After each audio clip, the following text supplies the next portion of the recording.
님들 진짜 미친 거 알아? 지난주에 브라질 대통령 룰라가 한국을 방문했는데 이게 21년 만이거든. 21년이야. 그동안 양국은 우주, 방산, 반도체 분야에서 협력을 해왔는데 이번에 완전히 다른 차원의 계약을 싹쓸이했어. 단순한 무역 계약이 아니라 남미 최대 경제권이 한국의 반도체 기술과 손잡으면서 벌어지는 일들이 정말 큰 영향을 미칠 거야. 머니불 구독, 좋아요, 알림 설정 부탁해. 오늘은 브라질 대통령과의 싹쓸이 계약에 대해 얘기할 테니 끝까지 봐줘. 님들 혹시 왜 한국이 브라질을 이렇게 중요하게 봤는지 알아? 단순히 남미 어딘가의 나라라고만 생각했다면 넌 시장의 흐름을 절반도 못 본 거야.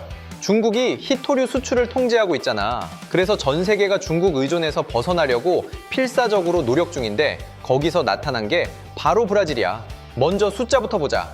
브라질은 세계 희토류 매장량의 약 23%를 보유하고 있어. 전 세계에서 두 번째야. 1위는 중국인데 중국은 희토류 정제와 가공의 90% 이상을 독점하고 있거든. 한마디로 중국이 세계를 소나기에 쥐고 있다는 뜻이야. 그런데 이 상황이 너무 심각해진 거야. 지난해 4월에 중국이 디스프로슘, 사마륨, 가돌리늄 같은 희토류 7종에 대한 수출을 통제했거든. 그러니까 반도체 기업들이 진짜 미쳤어. 테슬라, 포드 같은 미국 기업들이 대체 공급망 확보에 목숨을 걸고 있는데 이 순간에 등장한 게 브라질이야. 그리고 이게 중요한데 룰라가 방한한 지난 23일에 한국과 4개년 행동계획이라는 걸 채택했어. 2026년부터 2029년까지 4년 동안 뭘 하겠다는 건데 단순한 구두 약속이 아니라 10개의 MOU를 실제로 체결한 거야. MOU라는 건 양국이 공식적으로 우리 협력하겠습니다 라고 약속하는 거거든. 첫 번째가 뭐냐면 핵심 광물 협력이야. 브라질이 보유한 희토류, 니켈 같은 걸 한국 기업들이 투자해서 가져오겠다는 건데 규모가 얼마라고 생각해? 무려 130억 헤알이야. 한화로 3조 6천억 원이야. 3조 원이 넘는다고? 그래. 그리고 이게 끝이 아니야. 미국 개발금융공사가 브라질 유일의 상업용 희토류 광산인 세라베르지 광산에 4억 빅자 500만 달러를 이미 대출해줬어. 이건 미국도 얼마나 심각하게 생각하는지 보여주는 거야. 세계가 중국 의존에서 벗어나려고 브라질에 몰려가고 있는 거거든. 두 번째가 진짜 핵심인데 반도체와 배터리 협력이야. 희토류, 니켈 같은 게 왜 중요하냐면 이게 없으면 반도체를 못 만들거든. 삼성, SK 같은 한국 기업들이 전기차 배터리도 만들고 반도체도 만드는데 전부 이런 원소가 필요해. 지금까지는 중국에서 가져왔지만 이제 브라질에서 가져올 수 있다는 뜻이야. 이게 얼마나 큰 일인지 알아? 공급망 재편인 거야. 글로벌 경제 질서가 바뀌고 있다는 거거든. 세 번째가 우주산업 협력이야. 룰라가 브라질의 알칸타라 발사장을 활용한 소형 발사체 협력도 논의됐다고 직접 언급했어. 알칸타라 발사장이 왜 중요하냐면 브라질 북부에 있어서 적도 가까이 있거든. 적도에서 발사하면 지구 자전의 도움을 받아서 더 쉽게 우주로 보낼 수 있어. 한국이 우주 강국을 꿈꾸면서 이런 발사장이 얼마나 가치 있는지 알 거야. 네 번째가 방산 협력이야. 한국 무기 체계가 브라질군 현대화의 핵심 파트너로 선정됐어. 즉, 한국 방위산업 기업들이 브라질에 무기를 팔 수 있다는 뜻이야. 이건 단순한 무역이 아니라 안보 동맹 같은 거거든. 한국의 기술력을 세계가 인정하고 있다는 증거야. 다섯 번째가 항공기 협력이야. 브라질에 에브레르라는 항공기 제조사가 있어. 한국 부품 기업들이 이미 브라질 수송기 제조에 참여하고 있었는데 이제 차세대 민항기를 공동 개발하기로 했어. 즉, 한국의 첨단 기술과 브라질의 제조 능력이 합쳐진다는 뜻이야. 근데 이거 하나만 봐야 할 게 있어. 룰라 대통령이 이 방한 직전에 인도도 방문했거든. 거기서도 희토류 협력 MOU를 체결했어.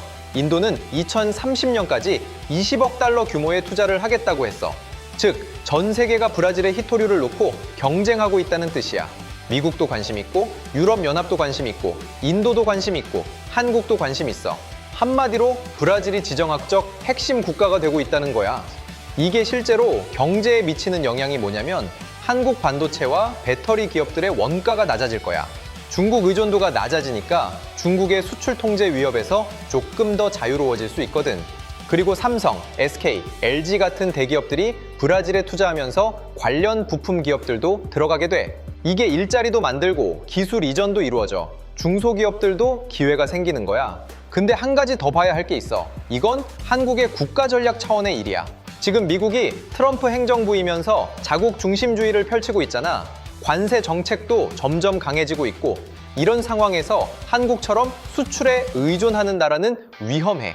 그래서 대체 공급망을 빨리 확보해야 해. 브라질과의 전략적 동반자 관계는 단순한 경제 협력이 아니라 지정학적 리스크를 줄이는 거야. 그리고 룰라 대통령 자체가 특이해. 리 대통령과 둘 다 어린 시절에 공장에서 일했거든. 단순한 정치인이 아니라 같은 배경을 가진 지도자끼리 만난 거야. 이런 개인적인 유대감이 정책으로 이어지는 거거든. 정말 중요한 부분이야. 앞으로 뭘 지켜봐야 하냐면 이 MOU들이 실제 투자로 이어지는지가 중요해. 서명은 했지만 실제로 돈이 들어가고 공장이 지어지고 기술이 이전되는지를 봐야 한다고. 만약 이게 성공하면 한국의 반도체 산업, 배터리 산업이 정말 강해질 거야. 중국 의존도가 낮아지니까. 정리하자면 룰라 대통령의 방안과 이번 계약들이 의미하는 바는 이거야. 첫 번째는 글로벌 공급망이 재편되고 있다는 거. 중국 중심에서 다변화되는 거거든. 두 번째는 한국이 기술 강국으로서의 위상을 확실히 했다는 거. 우주, 방산, 반도체 모든 분야에서 협력하기로 했거든. 세 번째는 브라질이 단순한 자원국이 아니라 전략적 동반자가 됐다는 거야.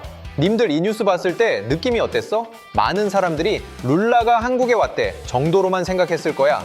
근데 실제로는 세계 경제 구도가 바뀌고 있는 거야. 중국이 히토류로 세계를 통제할 수 없게 되면 한국의 반도체 기업들이 정말 강해질 거고, 그러면 한국 경제도 더 안정적이 될 거야. 물론 불확실성은 있어. 이 계약들이 실제로 얼마나 빨리 실행될지, 얼마나 큰 규모로 진행될지는 아무도 모르거든. 하지만 적어도 한국의 정부와 기업들이 미래를 준비하고 있다는 건 분명해.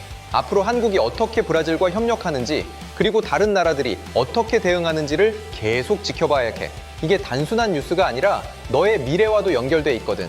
한국 경제가 더 안정적이 되면 일자리도 늘어나고 기술 개발도 빨라지고 결국 우린 더 나은 제품을 쓸 수 있게 돼. 그러니까 이런 국제 정세를 이해하는 게 정말 중요해. 이번 체결이 어떤 결과를 갖고 올지 너무 궁금하네. 추가 뉴스 생기면 또 좋은 정보로 찾아올게. 네, 오늘 영상 어땠어? 좋았다면 구독, 좋아요, 알림 설정까지 부탁해. 앞으로도 아주 좋은 영상 가지고 찾아올게. 오늘도 힘찬 하루 보내.